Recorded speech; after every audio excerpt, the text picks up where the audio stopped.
Hello everyone, good morning, welcome back. आपका स्वागत है मेरे चैनल पे। मैं हूँ in middle class life style. मैं हूँ मौसमी, आपका स्वागत करती हूँ। अगर आप नए हैं तो मेरे चैनल को सब्सक्राइब कर दीजिए। अगर आप पुराने हैं तो लाइक शेयर कमेंट कर दीजिए। राधे राधे, जय माता दी। इस समय एक नई सुबह की नई शुरुआत लेके आप लोगों के साथ हाजिर हूँ। और मेरा ब्लॉग कैसा लगता है, थोड़ा सा भी अच्छा लगता हो तो ज़रूर एक बार लाइक तो करिएगा ही। लाइक तो बनता ही है यार। तो इस समय सुबह के 7 बज रहे थे और मैं नहा धो के पूजा पाठ कर लिया। उसके बाद ये कल मेरी गौ माता ने बच्चा दिया था, तो मैं वही दूध को हमारे यहाँ खुजरी बोलते हैं बनाना, तो एक भगोने का मैंने बना लिया था। वो चढ़ाऊँगी सब जगह, जैसे चिड़िया कौवा जिसे सबको चढ़ाना होता है, तो उस भगोने का दूध चढ़ाऊँगी। और ये बना रही हूँ तो ये सबको बांटूँगी। तो फिर इस तरह से मैं करती हूँ। तो ये देखिए मैं खा रही थी जलेबी। मुझे नहाने के बाद ये लगता है ना कि थोड़ा सा कुछ खा के पानी पी लो, तो और इसमें वेट लॉस पे वो भी हूँ, पर होता है कि फिर कभी कभी ये लगता है कि वो छोड़ो यार खाना। इतना मैं खाने पीने का बिल्कुल भी परहेज कर रही थी। और फिलहाल एक्सरसाइज तो मैं नहीं छोड़ती। जो मेरा नियम है वो तो मैं करती ही करती हूँ, जैसे गर्म पानी, नींबू और जो मैंने पाउडर बना रखा है वो पीती हूँ, एक्सरसाइज करती हूँ। फिलहाल थोड़ा बहुत तो चलता है, खा पी लेती हूँ, पर ज़्यादा तो चावल तो इग्नोर कर ही करती हूँ, क्योंकि फिट रहने के लिए थोड़ा बहुत तो करना ही चाहिए। पर एक्सरसाइज करने से अपने आप को एक फुर्ती ज़रूर मिल जाती है, तो वो तो मैं करती ही करती हूँ, वो नहीं छोड़ती हूँ। सुबह उठ के मैं हमेशा चाहे थोड़ा सा ही करूँ। जैसे इस समय दीपावली का टाइम चल रहा है ना, तो इसमें बहुत सारा काम है, साफ़ सफाई का बहुत ज़्यादा है। तो फिर एक तो तबीयत भी मेरी उतनी ठीक नहीं रह रही है, तो इसकी वजह से मैं थोड़ा सा कम ही कर रही हूँ, पर करती डेली हूँ। तो यहाँ ये बनाने में बहुत टाइम लगता है, क्योंकि अगर ये छोड़ दो ना तो ये पकड़ लेगा और बिल्कुल अच्छा ही नहीं आएगा इसे खाने में। तो इसलिए इसे चलाते रहना चाहिए इस तरह से। और मैं बिल्कुल चलाती ही रहती हूँ, मेरा हाथ बंद नहीं होता है, ऐसे ही चलाती रहती हूँ। तो इस तरह से तो फिर ये मैं बना लूँगी, उसके बाद खाना बनाने लग जाऊँगी। तो मेरा काम तो सारा दिन भाई रहता ही रहता है। इस समय दीपावली का टाइम चल रहा है, तो भाई काया पलट वाली सफाई होने वाली है, वो भी बहुत ज़्यादा।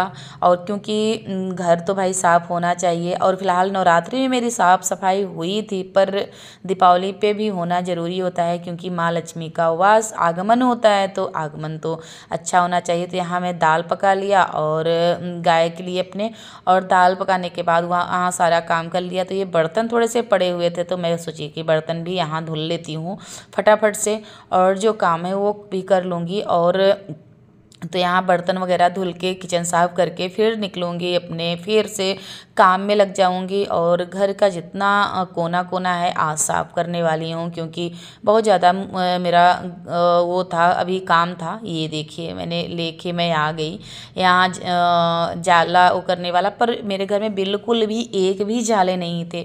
पर होता है ना कि जब सबको इस समय अगल बगल मेरे सफाई हो रही थी, तो फिर मेरा बिल्कुल मन मानने को तैयार ही नहीं था कि मेरे घर में गंदगी नहीं है। तो मुझे साफ़ करना ये लग रहा कि मैं साफ़ ही करूँगी, ज़रूर साफ़ करूँगी। तो मैं यहाँ जाला तो नहीं था, पर मैं ऐसे ही मैं सोची कि घुमा देती हूँ, मान लो थोड़ा बहुत हो ना दिख रहा हो तो पूरा साफ़ हो जाएगा। तो इस तरह से मैं पूरे घर में अच्छे से करने लगी। जाला जितना जगह है, दीवार पूरे कोने कोने अपने पूरे कमरे में, पूरे घर में ऐसे इस तरह से एक बार घुमाती जाऊंगी, क्योंकि जाला तो है नहीं कहीं। पर होता है ना कि अपना जो मन है वो नहीं मानता, तो मन को मनाने के लिए सफाई ज़रूरी है। तो मैं यहाँ सफाई भी ज़रूरी है, एक बार हाथ सब पे फेर लेती हूँ, ताकि थोड़ा बहुत अगर जाला हो भी तो निकल जाए। और है तो नहीं शायद, पर थोड़ा बहुत कहीं अगर होगा तो वो भी निकल जाएगा अच्छे तरीके से। तो इस तरह से मैं अपने घर में जितने सारे जगह थे वो जाला वो करके उसके बाद पूरा दरवाज़ा खिड़की पोंछ दूँगी। फिलहाल मेरे बिल्कुल डीप क्लीनिंग तो हुई थी, तो डीप क्लीनिंग मुझे नहीं करना है, बस घर की धुलाई करना है। और इस तरह से सारे जगह एक एक बार जाला दे वो करना है, कि अगर थोड़ा बहुत हो तो वो साफ़ हो जाएगा। उसके बाद बेडशीट वगैरह साफ़ करनी है, तो सारी चीज़ों को बस वही बेडशीट, सोफ़ा कवर, ये सारे चीज़ें साफ़ करने हैं। तो ये भी मुझे साफ़ करना है, कर लूँगी बस। और काम तो मेरे सब कुछ हुआ ही है। तो ये देखिए यहाँ भी जितना चारों तरफ अगर करती जाऊंगी हर कमरे में, वो दो कमरे पीछे वाले में हो गए, ये दोनों आगे वाले में भी हो गए इस तरह से। तो हमारे हिंदू रिवाज में रीति रिवाज एक है कि दीपावली में, और ये भी एक परंपरा तो कुछ सोच समझ के ही बनाए होंगे, शास्त्र में भी लिखा है, हर जगह एक जो नियम है वो इसीलिए बनाया कि साल भर में हर कोना कोना दीपावली पे एक वो होता है कि भाई दीपावली पे तो हर कोना साफ होना चाहिए। अगर जो जिस घर में जो रह नहीं रहा है वो भी घर साफ करता है, अगर नहीं रह रहा है तो ज़रूर जाता है कि भाई दीपावली है, चलना है, घर साफ करना है। तो इसका भी एक कोई वो होगा जो हमारे पूर्वज एक बना के गए हैं कि दीपावली पे हर कोना साफ करना चाहिए। तो एक इसका दो तीन अर्थ निकलता है। एक तो हमारे घर की पूरी जितना कचरा है, जो टूटा फूटा सामान है वो भी निकल जाता है, और हमारा घर इसी बहाने पूरा घर साफ हो जाता है। नहीं तो वैसे तो रोज़ डेली का तो साफ होता ही है, पर एक इसका भी एक वो बना दिए हैं कि हाँ दीपावली पे भाई पूरा घर एक भी कोना नहीं बचना चाहिए। माँ लक्ष्मी का आगमन होता है, तो इसकी वजह से हमारे जो पूर्वज जितने चीज़ें बना के गए हैं, जितने चीज़ें वो हैं, तो वो कुछ ना कुछ उसका अर्थ निकलता ही निकलता है। तो हमें वो फॉलो तो हम लोग करते ही हैं। फ़िलहाल पूर्वज की कही हुई बातें हमेशा सच होती थी, और वो बहुत ही मतलब शास्त्र के ही भी अनुसार पूर्वज की जो बातें हैं वो बिल्कुल सत्य है, और वो मानना भी चाहिए। तो हमारी ये देखिए हमारा सारा काम हो गया, और यहाँ झाड़ू लगा के अब ये अच्छे से इसे भी वो कर लेती हूँ, क्योंकि ये सारे चीज़ मैंने साफ़ किया था ना, तो अभी लगाया नहीं, तो बरामदे को कर दूंगी डेकोरेट, और मतलब ये सारे सामान को रख दूंगी। तो यहाँ पहले सबसे पहले आगे झाड़ू लगा के उसके बाद यहाँ आ गई पूरा बिस्तर वगैरह सही करने। यहाँ बच्चे स्कूल जाके उसके बाद चले जाते हैं ना, तो जितना बुक हो, जैसे एक्स्ट्रा कोई बुक होता है तो उसे बेड पे ही फैला जाते हैं। तो ये वो सारे चीज़ें मुझे रखने थे, और ये सिंगारदान भी मुझे साफ़ करनी थी, तो सारे सिंगारदान को भी आज क्लीन कर दूंगी, और बिस्तर वगैरह सब सही करके, और उसके बाद जो, और ये देखिए पूरे मेरा सिंगारदान मैं फिर से साफ़ ही कर रही हूँ। जितना भी बहुत सामान निकला, और मैं सोच रही थी कि क्या ही है, सब ज़रूरत वाली चीज़ है, पर मैं सोची लाओ इसे एक बार चेक करती हूँ। और देखी तो बहुत सारा चीज़ एक्सपायर डेट का निकला, कोई चीज़ फालतू ही मैंने रख लिया था इसमें। तो वो सारे चीज़ों को इसमें से निकाल के अब देखिए बिल्कुल मेरा स्पेस इसमें बहुत ज़्यादा ही खाली हो गया। सारी चीज़ जब निकल जाने के बाद ना मेरा पूरा ये खाली हो गया अच्छे से। अब रख दूंगी, जो जो यूज में है वो रख दूंगी, जो फालतू जितने सारे चीज़ थे वो मैं यहाँ से निकाल के फेंक दी। तो इस तरह से अगर आप वैसे तो आपको लगेगा ही नहीं कि मेरा घर गंदा है, जब साफ़ करने बैठ जाओ तो लगता है भाई बहुत ज़्यादा गंदा था मेरा घर, तो बहुत ज़्यादा कबाड़ भी निकल जाता है, बहुत ज़्यादा ये होता ही है। अगर आप सोच रहे हो कि मैं डेली तो साफ़ सफाई करती हूँ, मेरे घर में गंदगी कहाँ है, पर दीपावली ऐसा त्यौहार है कि दीपावली पे अगर घर साफ़ करने बैठ जाओ आप ना, तो इतना सारा आपके घर में निकलेगा कचरा, तो ऐसे लगता है कि यार मैं इतना दिन से साफ़ हमेशा तो करती थी, ये कहाँ से निकला। तो ये होता ही है कि आप कितना भी साफ़ करें, दीपावली पे जब डीप क्लीनिंग होती है ना तब समझ में आते हैं। और नहीं तो ऐसे लगते हैं कि अरे अगर घर भी बनवा लो ना तो ऐसे लगता है 2 कमरे का घर ही है, 2 या तो 4 कमरे का घर है। और जब साफ़ करने बैठ जाओ ना तो ये 4 कमरा 8 कमरा लगने लगता है कि भाई एक कमरे में ही पूरा दिन गुजर जाते हैं, अगर अच्छे से आप साफ़ सफाई करोगे तब। अगर ऐसे ही करोगे तो फिर वो तो भाई नहीं टाइम लगेगा। अगर आप डीप क्लीनिंग कर रहे हो तो बहुत ज़्यादा टाइम लगता है, आप अपने घर को अगर साफ़ सफाई कर रहे हो तो यहाँ मैं जितना था ये बहुत ही अच्छे से अपना ये अच्छे से ड्रेसिंग टेबल को पोंछ लिया, और 1-2 कपड़े से मैंने पोंछा, ये बिल्कुल साफ़ सुथरी हो गई। अब यहाँ पूरे अच्छे से अपने जो मेरे शादी में जो आया था वो टूट चुका है, क्योंकि मैंने 2-3 जगह अगर घर अपना शिफ्ट किया ना उसमें मैं टूट गया था, और बहुत ही अच्छा नहीं था। बस ऐसे ही नॉर्मल ही, पहले मेरी 18 साल पहले जब शादी हुई थी तो नॉर्मल ही चल रहा था, तो उस तरह से दिया गया था। कहीं कहीं बड़ा भी चल रहा था, तो पर मेरे पापा की जितनी हैसियत थी उतना ही मुझे मिला था, तो उस तरह से मिला था। शादी की जो ड्रेसिंग टेबल थी वो टूट चुकी है, तो ये मैंने ऐसे छोटे से टेम्परेरी मैंने बनवा लिया था। पहले तो मैं शीशा ही यूज करती थी, तो मुझे लगा जैसे अब जब वीडियो वगैरह बनाने लगी ना, तो मुझे लग रहा था कि एक थोड़ा सा होना चाहिए कुछ।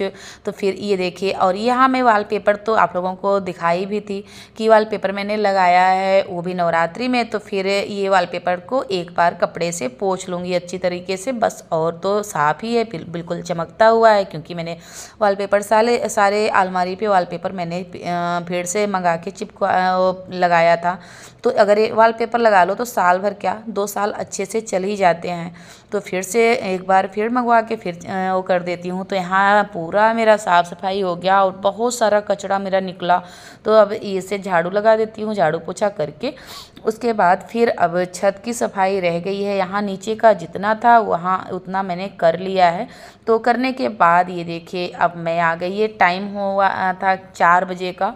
तो थोड़ा सा मैंने रेस्ट किया, रेस्ट करने के बाद फिर आ गई मैं छत पे, और यहाँ छत की क्लीनिंग करने। तो बहुत ज़्यादा यहाँ वो तो नहीं था, क्योंकि मैंने भी करवा चौथ पे झाड़ू वगैरह लगाया था और धुलाई भी किया था। पर ये जो थोड़ी थोड़ी जो काई जमी हुई है ना, वही गिरते हैं, नहीं तो वैसे तो गंदगी नहीं होती है, क्योंकि इसमें धूल मिट्टी भी ज़्यादा नहीं आ रही है, बस वही है। पर झाड़ू लगाने से क्या होता है ना, जो थोड़ा सा ये काई जमा हुआ है ना, तो वो भी छूट जाता है। तो इसके लिए झाड़ू लगा ही देती हूँ हफ्ते में। और डेली तो यहाँ कोई कचरा ही नहीं रहता, तो क्या डेली तो नहीं लगाती हूँ। तो क्योंकि ये लोग अब लगाने वाले थे लाइट, इसलिए मैं यहाँ पूरा अच्छे से झाड़ू लगा दिया मैंने। अब ये रेलिंग को एक गीला कपड़ा ले लिया है, उसके बाद इसे अच्छे से रेलिंग को पोंछ दूँगी। पोंछने के बाद तब लगने लगेगी लाइट, क्योंकि लाइट के बाद मैं नहीं छूँगी, क्योंकि हो सकता है ना कभी कभी लाइट भी उतर सकती है रेलिंग पे। वैसे भी अगर लाइट लगा देंगे तो पोंछने लायक नहीं रहेगा। तो इसलिए मैं सोची कि दीपावली के भाई ये देखिए, दीपावली पे एक एक चीज़ और एक एक कोना साफ करना होता है, तो हर पे हाथ न जाए ऐसा हो नहीं सकता। तो इसलिए मैं यहाँ ये भी रेलिंग भी पोंछ दी। अब भांजे आए हैं, क्योंकि आज गैरेज पे शायद या छुट्टी थी या काम कम था, तो इसलिए क्योंकि मेरा बेटा तो अभी छोटा है और हस्बैंड ये सारे काम करते नहीं हैं। लाइट वाला काम जिसे लाइट वगैरह लगाना वो तो नहीं लगाते हैं हमारे घर में। हमेशा से ही मेरे भांजे ही लाइट लगाते हैं वो, क्योंकि ये वाले भांजे हमारे यहीं रहते हैं। तो फिर इसलिए वो आ गए, तो क्योंकि वो उनकी एक जिम्मेदारी बनी रही होती है कि मुझे लाइट लगाना है, तो अपने टाइम पे आ ही जाएंगे। तो और गैरेज खुला रहता है तो थोड़ा सा वो रहता है। तो फिर ये देखिए मैंने पोंछ दिया पूरा रेलिंग, और अब भांजे और मेरा बेटा दोनों मिलके लगा लेंगे, क्योंकि अब बेटा भी बड़ा हो गया है। पर होता है ना कि अकेले, क्योंकि ना भांजे और ना हस्बैंड दोनों लोग नहीं कहेंगे कि आदर्श अकेले लगा ले, तो फिर दोनों लोग जब वो आते हैं तो लगा रहता है साथ में। और वो ऐसे तो लंबाई में तो उनसे भी बड़ा हो चुका है, पर अभी बच्चा तो है ही है। कहीं कहीं होता है ना कि लाइट का कनेक्शन हर जगह सही है क्या नहीं, तो वो अकेले नहीं छोड़ा जाता है, अगर सब लोग रहते हैं तो लगा ही लेते हैं। तो यहाँ मैं वो बालकनी वहाँ जितना बाढ़ जाता वो मैंने झाड़ू लगा दिया। यहाँ थोड़ा सा वो पालक का बीज मैंने रखा हुआ था, वो जो कि चिड़िया ने छेड़ दिया, तो वो करके तो यहाँ का करके उसके बाद अब मैं नीचे आऊँगी। तो नीचे का ब्लॉग आप लोगों को कल देखने को मिलेगा, जो कि मैं दिखाऊंगी आप लोगों को तुलसी मैया का मिट्टी का मैं बनाऊंगी घोड़ा, वो भी आपको दिखाऊंगी बहुत जल्द। तो फिर यहाँ ये लोग लाइट लगाने लगे, और मैं वहाँ सबसे पहले मैं झाड़ू लगा के और रेलिंग को पोंछ दिया था, क्योंकि अगर झाड़ू नहीं लगाती ना फिर रेलिंग को पोंछती तो धूल मिट्टी थोड़ा बहुत जाता। तो इसलिए मैं वो वाला आगे वहाँ झाड़ू लगा के रेलिंग को पोंछ दिया। अब ये अभी यहाँ कुछ था नहीं, पर एक जैसे ये देखिए कुछ नहीं निकलता, बस यही जो ब्लैक ये जमा हुआ है ना, बस यही निकलता है, और तो कुछ छत पे रहता ही नहीं। क्योंकि अभी करवा चौथ पे मैंने लगाया था, उसके बाद तो नहीं लगाया, और मुझे पता था कि हफ्ते भर में फिर लगाना है, तो इसलिए मैंने बीच में नहीं लगाया। और कभी कभी हफ्ते 10 दिन में एक बार झाड़ू लगा ही देती हूँ। तो यहाँ जितना रहता है ना बिल्कुल साफ़ रहता है और क्लीन रहता है, तो देखने में भी अच्छा लगता है छत। तो और मेरा वीडियो आप लोगों को कैसा लगता है, अगर थोड़ा सा भी अच्छा लगता हो तो ज़रूर लाइक करिए, सब्सक्राइब करिए, ज़्यादा से ज़्यादा शेयर करिए। और कहीं मेरी गलती हुई हो तो उसे भी आप बताइए, क्योंकि आप मेरी फैमिली हो, और आप बताएंगे तभी मुझे गलती का एहसास होगा। तो और अपने ब्लॉग को अच्छा शूट करने में और अच्छा लाने में करूँगी, कोशिश करूँगी। यही अपने ब्लॉग का करती हूँ। अगर पसंद आया तो लाइक करिए, सब्सक्राइब करिए, ज़्यादा से ज़्यादा शेयर करिए। मिलती हूँ नेक्स्ट वीडियो में, तब तक के लिए बाय बाय फ्रेंड।